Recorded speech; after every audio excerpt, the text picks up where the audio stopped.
नमस्कार विद्यार्थी मित्रांनो, मी बाळासाहेब दैफळे बँकर्स पॉईंटच्या ऑफिशियल यूट्यूब चॅनलवरती तुमच्या सगळ्यांचं स्वागत करतो। आज तुमच्यासाठी एक खुशखबरी घेऊन आलेलो आहे मी। आत्ताच थोड्या वेळापूर्वी फेडरल बँकेचं एक नोटिफिकेशन आलेलं आहे। फेडरल बँक दरवेळेस नोटिफिकेशन काढते त्यावेळेस त्यांनी त्यांचं स्केल आणि ते सगळ्या गोष्टी नोटिफाईड केलेल्या असतात आणि मग तुम्हाला तिथं कुठलाही रोल भेटेल याची काही शाश्वती नसते। म्हणजे तुम्ही ऑपरेशनमध्ये जाऊ शकता, मणिपालसोबत जरी टाईप असेल तर ऑपरेशनमध्ये जाऊ शकता, सेल्समध्ये जाऊ शकता किंवा क्रेडिट वेगवेगळ्या डिपार्टमेंटमध्ये जाऊ शकता। पण ह्या वेळेस फेडरल बँकेने एक वेगळाच प्रोग्राम, नवीन प्रोग्राम ज्याच्यामध्ये जाण्यासाठी बरेच विद्यार्थी उत्सुक असतात। इवन ह्या प्रोग्रामसाठी जे लोक काम करतात ॲक्च्युअल बँकिंगमध्ये, जे लोक ह्या आत्ता जो आपल्याला रोल भेटणार आहे विद्यार्थ्यांना, त्या रोलवरती काम करण्यासाठी CA सुद्धा काही लोक असतात। तर आता प्लेन ग्रॅज्युएट विद्यार्थ्यांसाठी ही गोल्डन अपॉर्च्युनिटी असणार आहे। तर आता आपण त्या प्रोग्रामबद्दल आज मी तुम्हाला याच्यामध्ये सविस्तर माहिती सांगणार आहे। बघा, ह्यावेळेस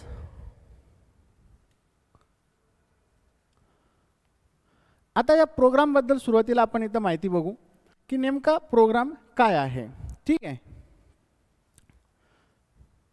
तर प्रोग्रामचं नाव ह्यावेळेस फेडरल बँकेने चेंज केलेला आहे। दरवेळेस म्हणजे मणिपालसोबत टाईप असलेला कुठल्याही बँकेचा जो असतो पोस्ट ग्रॅज्युएट डिप्लोमा इन काहीतरी आपल्याला दिलेलं असतं, एक तर फायनान्स दिलेलं असतं, मार्केटिंग दिलेलं असेल, post graduate diploma in operation असं असेल किंवा बँकिंग अँड रिलेशन मॅनेजमेंट असं काही असेल, post graduate diploma in BRM, म्हणजे ह्या असे वेगवेगळे प्रोग्राम होते। पण ह्यावेळेसचा जो आपला प्रोग्राम आहे तो प्रोग्राम आपल्याला इथं दिलेला आहे बघा, फायनान्शियल क्राईम कंप्लायन्स स्पेशलिस्ट। हा ह्यावेळेसचा जो प्रोग्राम आहे तो आहे FCCS। प्रोग्रामचं नाव आहे, पेन कुठे होतो, फायनान्शियल आहे का तिथं पेन, एक minute, financial crime compliance specialist. म्हणजे कंप्लायन्स म्हटलं की तिथं सेल्सचं काही काम नसतं।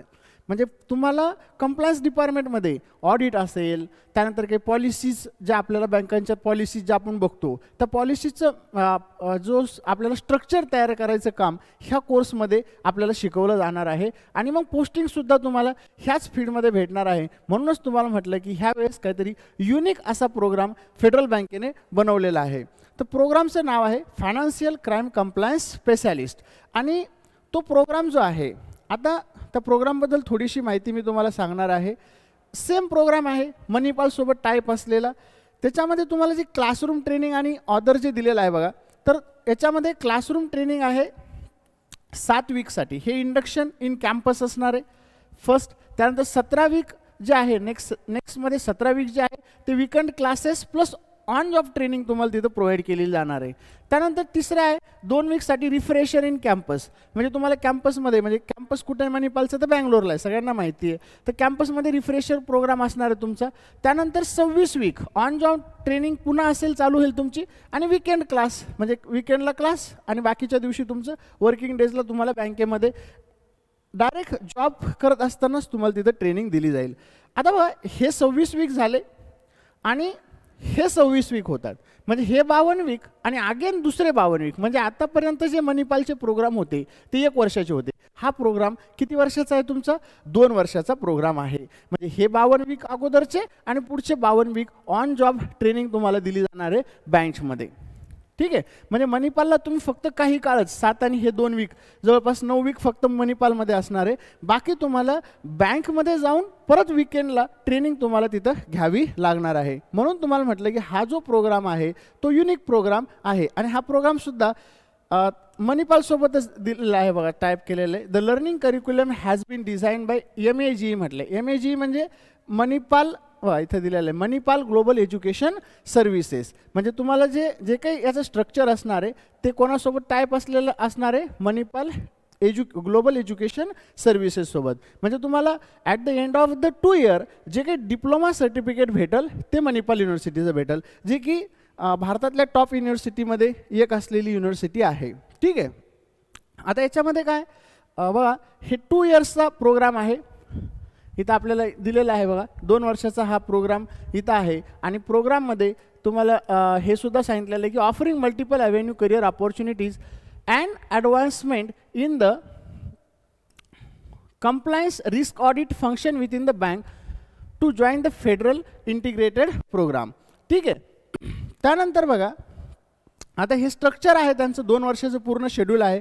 आता टर्म 1 मध्ये टर्म 2 मध्ये काय काय शिकवणार तर सगळे कंप्लायन्स रिलेटेड आहे, बेसिक ऑफ बँकिंग. कारण आता जर तुम्ही फ्रेशर असाल तर बँकिंगचं पण थोडंफार तुम्हाला नॉलेज असायला पाहिजे. ऑडिट डायरेक्ट शिकण्यात काही अर्थ नाही. त्यानंतर introduction of domestic and global banking regulation, communication and behaviourable skill, आपल्याला बोलता आलं पाहिजे व्यवस्थित, इंग्लिशमध्ये कम्युनिकेशन चांगलं असावं लागेल. त्यानंतर KYC and EML, risk compliance असेल, टेक्नॉलॉजी. आता हे सब्जेक्ट आहेत सगळे, तर हे तुमचं तिथं टर्म 1 टर्म 2 मध्ये घेतलं जाईल.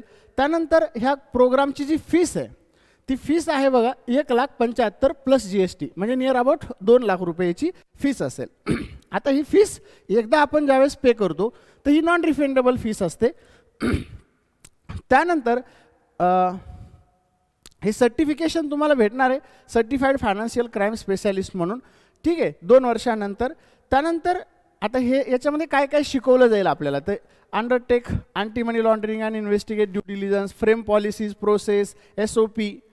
त्यानंतर guidance notes, ensure prompt regulatory reporting. हे आता सगळा जो आहे भाग तो याच्यामध्ये तुम्हाला शिकवला जाणार आहे. आता opportunity to join our team म्हटलं आहे. तर आता याच्यामध्ये काय म्हटलेलं आहे की हा 2च वर्षाचा प्रोग्राम आहे. On successful completion of the programme participant with continuous 2 performance grade in every quarter during the programme will be considered for the officer role. नंतर तुम्हाला ऑफिसर रोलसाठी बँक हे जर तुम्ही व्यवस्थित 2 वर्ष व्यवस्थित अभ्यास केला, व्यवस्थित ट्रेनिंग घेतली तर ट्रेनिंग घेतलं. आता तुम्ही आतापर्यंत पाहिलेलं असेल की मणिपालला जे मुलं जातात 99.99% मुलं ICICI असेल, येस बँक असेल, बँक ऑफ बडोदा असेल, आता बँक ऑफ इंडियाचं रिसेंटली नोटिफिकेशन आलं होतं. तर तिथं गेल्यानंतर बँका 100% तुम्हाला नोकरी देतातच. 99.99% मुलं हे जॉईनच होतात तिथं गेल्यानंतर बँकांमध्ये.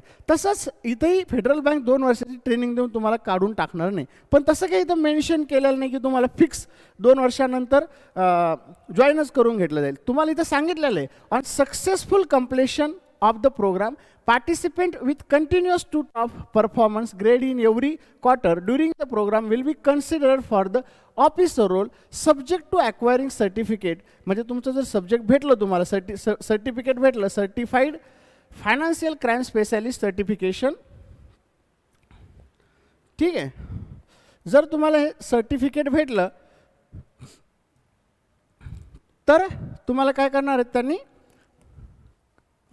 Good and conduct administrative requirement, तर तुम्हाला त्यांनी ऑफिसर रोलला देणार आहे. आणि तुम्हाला माहीतच असेल की फेडरल बँक ही IBAच्या नॉर्म्स फॉलो करते. म्हणजे फेडरल बँकमध्ये जसं ICICIमध्ये तुम्ही युनियन काढू शकत नाही, प्रायव्हेट बँकांमध्ये युनियनला चान्स नसतो.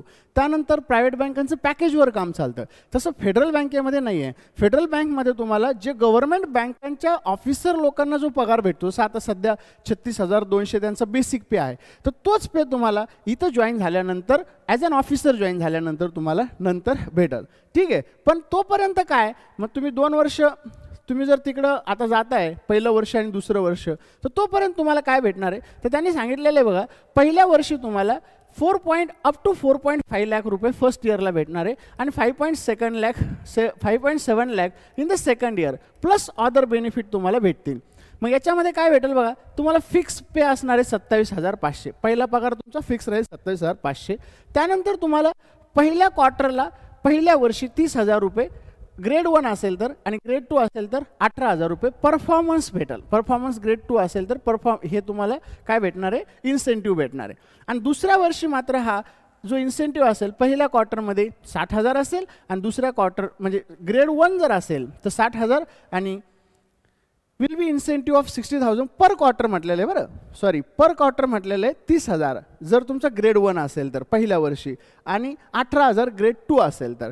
आणि दुसऱ्या वर्षी मात्र पर क्वार्टर तुम्हाला 60,000 भेटेल ग्रेड 1 असेल तर, आणि जर ग्रेड 2 असेल म्हणजे ग्रेड कोण ठरवणार, तुम्ही बँकेत काम करताना तुम्ही काय काय काम करायले, व्यवस्थित काम करायले का, त्यानंतर तुम्ही अभ्यास व्यवस्थित करून तुमचं सेमिस्टर वाईज तिथं तुमचे सगळे ग्रेड ठरणार. ग्रेड 1 असेल तर जास्त, ग्रेड 2 असेल तर तुम्हाला कमी इन्सेंटिव्ह भेटेल. ठीक आहे, मग ह्या पद्धतीने हा कोर्स पूर्ण तुम्हाला एवढे याच्यामध्ये पैसे भेटून जातील. त्यानंतर आता लिव्ह वगैरे एक ट्रेनिंगमध्ये तुम्हाला जास्त लिव्हज भेटणार नाही. त्यानंतर तुम्हाला काय भेटणार आहे इथं तर तुम्हाला याच्यामध्ये इन्शुरन्स भेटेल बघा. टर्म इन्शुरन्स असेल तुमचा 20 लाखाचा आणि मेडिकल इन्शुरन्स असेल 2 लाखाचा. केव्हा? जेव्हा तुमचा हा प्रोग्राम चालू असेल तेव्हा. त्यानंतर तुम्हाला post graduate diploma in risk and compliance हे मणिपाल युनिव्हर्सिटीकडून तुम्हाला काय भेटणार आहे? सर्टिफिकेट. 2 वर्ष कंप्लीट झाल्यानंतर तुम्ही जर व्यवस्थित परफॉर्मन्स केला, अभ्यास केला, तर तुम्हाला हे सर्टिफिकेट भेटणार आहे. ठीक आहे. आता इथं काय म्हटलं? The cost of certification, the cost of acquiring the CS certification will be reimbursed by the bank. म्हणजे बघा, तुम्ही जे आता 1,75,000 रुपये पे करणार आहेत, हे बँक तुम्हाला परत देईल म्हटलं. रिम्बर्स म्हणजे तुम्हाला रिम्बर्समेंट भेटेल त्याचं.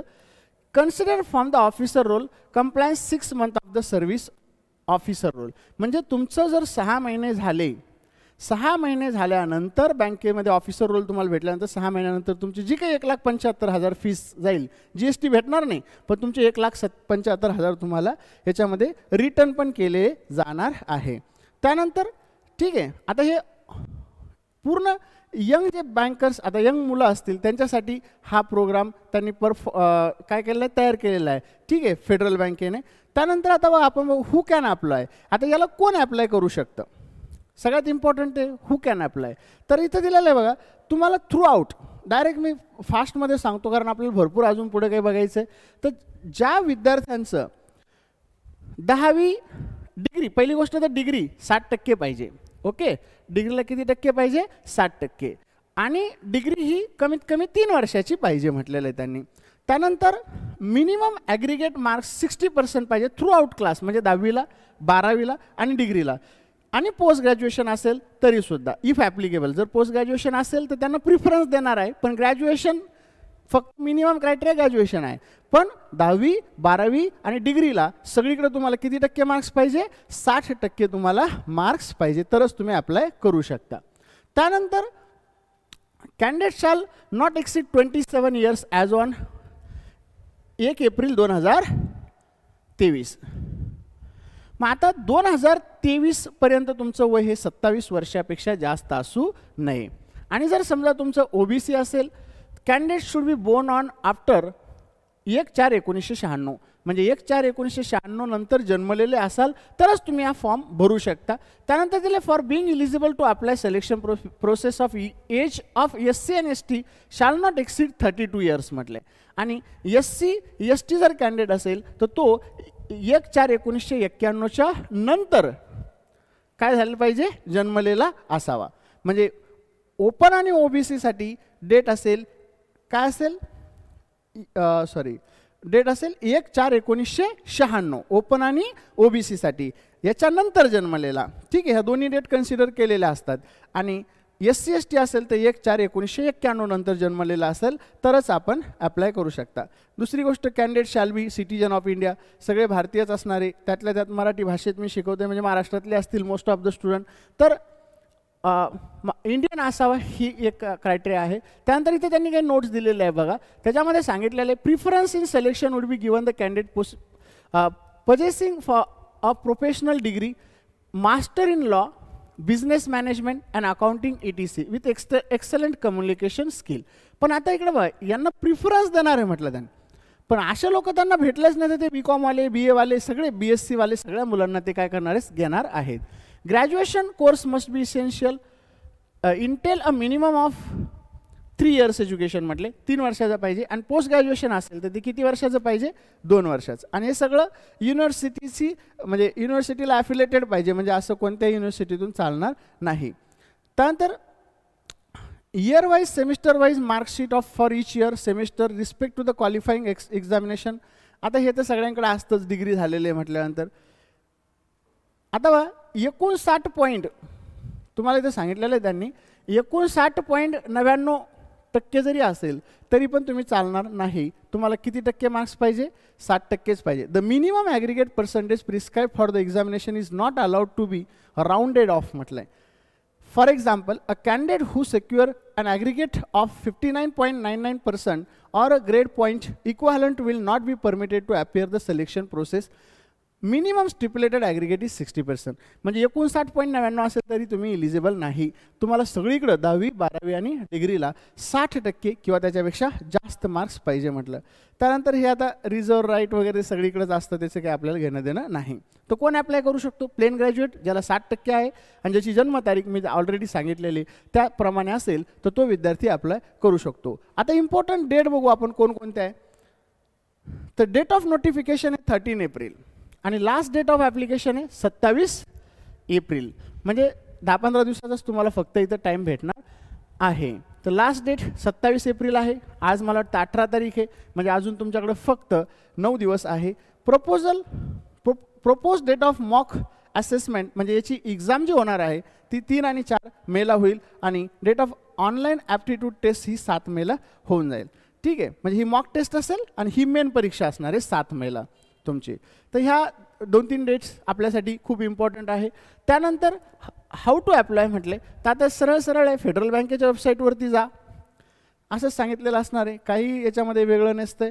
तर कसं अप्लाय करायचं? तर आपल्याला काय करायचं आहे, फेडरल बँकेच्या वेबसाईटवर जायचं. federalbank.in वेबसाईटसुद्धा आपल्याला इथे दिलेली, federalbank.co.in दिलेली आहे. त्याच्यामध्ये करिअरमध्ये फेडरल इंटिग्रेटेड प्रोग्रामवर क्लिक करायचं आणि तिथं अप्लाय नाव म्हणायचं, म्हणजे आपण तिथं अप्लाय करू शकतो. त्यानंतर आपल्याला सेम सगळं आपलं मोबाईल नंबर हे ते टाकून काय करायचं, व्हेरीफाय करायचं आहे. त्यानंतर कंडिशन त्यांची ॲग्री करून आपल्याला पूर्ण सिग्नेचर फोटोग्राफ अपलोड करून त्यांची जी काही फीस असेल ती फीस प्रोसीड टू पे करायचं. फीस असेल ती फी भरून 500 रुपये जनरल आणि ऑदरसाठी फीस आहे. ते सुद्धा बऱ्याच जणांना म्हणजे ही फॉर्म फीस असेल फक्त, ही मणिपालची फीस नाही. मणिपालची फीस 1,75,000 प्लस GST. ही फक्त फॉर्म फीस असेल तुमची 500 रुपये आणि SC ST साठी फक्त 100 रुपये ही फीस असेल, प्लस याला 18% GST लागते. ओके, तुम्ही ऑनलाईन फी पेमेंट करू शकता, काही प्रॉब्लेम येणार नाही. त्यानंतर लास्ट बघा स्क्रीनिंग राऊंड, म्हणजे आता तुमचं सिलेक्शन कसं होणार आहे याच्यामध्ये. तर सिलेक्शन कसं आहे बघा, तुमचं सुरुवातीला असणारे screening round program will be online aptitude test, जी की 7 मेला आहे म्हटलं त्यांनी. प्रपोज डेट 7 मेला आहे. म्हणजे तुमची एक परीक्षा होईल, ही परीक्षा तुमची ऑनलाईन असणार आहे. मी खाली तुम्हाला दाखवतो समोर गेल्यानंतर पुढं. त्यानंतर ग्रुप डिस्कशन होईल आणि नंतर personal interview or any other mode of screening to be decided by the bank. बँकेला राईट असतात, कधीही बँक चेंज करू शकते, पण हे फिक्स असतं स्ट्रक्चर. तुमची एक्झाम होईल, नंतर ग्रुप डिस्कशन आणि सगळ्यात शेवटी काय होईल, तुमचा इंटरव्ह्यू होईल. All round will be elimination stage, म्हणजे all rounds will be an elimination stage, म्हणजे कोणत्याही राऊंडला त्यांनी तुम्हाला काढू शकतात बाहेर. जर तुम्ही आता ग्रुप डिस्कशनमध्ये काहीच बोलले नाही, इंटरव्ह्यूमध्ये काहीच बोलले नाही, तर तुम्हाला कधीही त्यांनी इलिमिनेट करू शकतात. ठीक आहे. The bank reserves the right to shortlist only the required number of candidates in screening round based on the administrative requirement. त्यांच्या रिक्वायरमेंट प्रमाणे त्यांनी मुलं शॉर्टलिस्ट करणार म्हटलं. आता इथे दिलेलं आहे बघा, online aptitude assessment and group discussion will be conducted virtually online. म्हणजे तुमचं ग्रुप डिस्कशन पण ऑनलाईन होणार आहे आणि परीक्षा पण ऑनलाईन होणार आहे. And interview will be conducted across various interview centre if it is not conducted in virtual mode. जर इंटरव्ह्यू तुमचा ऑनलाईन घेतला नाही तर वेगवेगळ्या सेंटरवरती त्याचं अरेंजमेंट केलं जाईल, पण ग्रुप डिस्कशन आणि एक्झाम मात्र तुमची ऑनलाईन होणार आहे. म्हणजे तुमच्यासाठी अजून चांगली ऑपॉर्च्युनिटी, तुम्ही घरूनच एक्झाम देऊ शकता. ठीक आहे. Marks rating secured by the candidate during the screening round will B confidential and the same will not be disclose. तुम्हाला जे काही मार्क्स पडणार आहे ते बँक त्यांनी काही डिस्क्लोज करणार नाही. जे पडले पास झाले त्यांचे नाव येतील, जे फेल झाले त्यांचे नाव येणार नाही. त्यानंतर सिलेबस काय काय असेल बघा ॲप्टिट्यूड टेस्टचा. तर आपण जे शिकतो ते सिलेबस आहे. काय काय याच्यामध्ये, तर इंग्लिश आहे, व्हर्बल ॲबिलिटी 20 क्वेश्चन 20 मार्क्ससाठी आहे. त्यानंतर क्वांटिटेटिव्ह ॲबिलिटी आहे 25 क्वेश्चन 25 मार्क्स आपल्याला दिलेले. Logical reasoning 25 question 25 marks. General awareness 15 question 15 marks. Banking awareness 15 question 15 marks. म्हणजे असं टोटल 100 क्वेश्चन 100 मार्क्स. आणि आपल्याकडे कंपोजिट टाईम खूप सारा टाईम दिलेला आहे, 80 मिनिट दिलेले आहेत आपल्याला. रेग्युलर आपण 100 क्वेश्चन 60 मिनिटात सॉल्व्ह करत असतो, इथं तुम्हाला किती मिनिट दिलेले 80. आणि रेग्युलरमध्ये फक्त क्वांट रिझनिंग इंग्लिश असतं, इथं जनरल अवेअरनेस आणि बँकिंग अवेअरनेस आहे, ज्याला की तुम्हाला टाईम एक्स्ट्रा लागणार नाही. नाही, म्हणजे तुम्ही इथला टाइम सेव्ह करून बाकीच्या सब्जेक्टमध्ये व्यवस्थित काय करू शकता, क्वेश्चन सॉल्व करू शकता. There will be a negative marks आहेत म्हटलं 0.25 इच रॉंग आन्सर, म्हणजे IBPS सारखा सेम पॅटर्न इथं असणार आहे. The date of online assessment scheduled on 7 May आहे, म्हणजे 7 मेला तुमची परीक्षा होईल लगेच पुढच्या महिन्यामध्ये, म्हणून तुम्ही हा फॉर्म इमिडिएट भरून टाका जे लोक इलिजिबल असेल त्यांनी. त्यानंतर the online aptitude assessment will be followed by the psychometric questionnaire for the maximum duration of 15 minutes म्हटलं आहे. म्हणजे याच्यानंतर तुमची ऑनलाईन असेसमेंट असेल, आधी सायकोमेट्रिक तुमची टेस्ट घेतली जाईल किंवा परीक्षा झाल्यावर पण तुम्ही ती टेस्ट देऊ शकता, कधी कधी ते मागं पुढं होत राहतं. पण इथं दिलेलं आहे the date of online aptitude assessment is tentatively scheduled on 7th May. The online aptitude assessment will be followed by the psychometric questionnaire for a maximum duration of 15 minutes. Candidate not attempting the psychometric questionnaire will be disqualified for the screening process. जर त्याने psychometric test दिली नाही तर तुम्हाला ते disqualified करून टाकतील. म्हणजे ही एक परीक्षा 15 मिनिटाची त्याच्या अगोदर असणार आहे. ठीक आहे. आता हे ग्रुप डिस्कशन आणि इंटरव्ह्यूचं तुम्हाला नंतर जे मुलं शॉर्टलिस्ट होतील त्यांनी काय करणार आहे नंतर तुम्हाला सांगणार आहे. अजून तुम्हाला काही याच्याबद्दल माहिती जर पाहिजे असेल तर आपला जो नंबर खाली स्क्रोल होतोय त्याच्यावरती तुम्ही कधीही मेसेज करून विचारू शकता. तर ही आपल्या सर्व विद्यार्थ्यांसाठी ही गोल्डन ऑपॉर्च्युनिटी आहे. सगळ्यांनी फॉर्म भरा, जे इलिजिबल आहेत त्यांनी सगळ्यांनी फॉर्म भरा, कारण फेडरल बँकेमध्ये सुद्धा तुम्हाला नॅशनलाइज बँकांसारख्या ऑल सुविधाज ह्या भेटत असतात.